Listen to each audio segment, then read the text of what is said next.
ಕೋಟ police ಠಾಣೆಯಲ್ಲಿ ದಾಖಲಾದ Coca ಕಾಯ್ದೆಯ ಪ್ರಕರಣದಲ್ಲಿ ಆರೋಪಿಗಳಾಗಿದ್ದು ತಲೆಮರೆಸಿಕೊಂಡಿದ್ದ ಇಬ್ಬರು ಸಾರ್ವಜನಿಕರು ನೀಡಿದ ಮಾಹಿತಿ ಆಧಾರದಲ್ಲಿ ಆರೋಪಿಗಳನ್ನು ಪೊಲೀಸರು ಬಂಧಿಸಿದ್ದಾರೆ.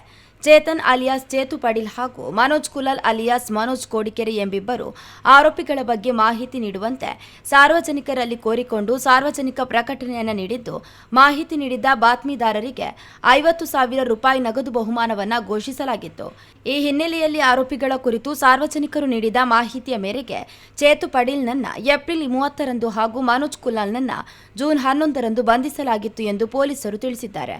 ಆರೋಪಿಗಳಲ್ಲಿ ಮನೋಜ್ ಕೋಡಿಕೆರೆ ವಿರುದ್ಧ ಉಡುಪಿ ಜಿಲ್ಲೆಯಲ್ಲಿ 2 ಮತ್ತು ಮಂಗಳೂರು ನಗರದಲ್ಲಿ 17 ಪ್ರಕರಣಗಳು ಸೇರಿ ಒಟ್ಟು 19 ಪ್ರಕರಣಗಳು ದಾಖಲಾಗಿವೆ. ಇವುಗಳಲ್ಲಿ 3 ಕೊಲೆ ಪ್ರಕರಣ, 5 ಕೊಲೆ ಪ್ರಯತ್ನ ಪ್ರಕರಣ, 1 ಅಪಹರಣ ಪ್ರಕರಣ ಮತ್ತು 10 ಹಲ್ಲೆ ಮತ್ತು ದೊಂಬಿ ಪ್ರಕರಣಗಳು ದಾಖಲಾಗಿವೆ.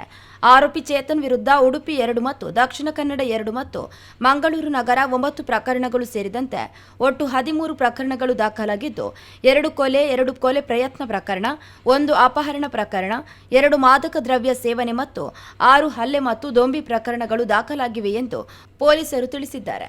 ಆರೋಪಿಗಳ ದಸ್ತಗಿರಿಯ ಬಗ್ಗೆ ಮಾಹಿತಿ ನೀಡಿದ ಬಾತ್ಮೀದಾರರಿಗೆ ನಗದು ಹಣವನ್ನು ಪೊಲೀಸ್ ಇಲಾಖೆಯಿಂದ ನೀಡಲಾಗಿದೆ.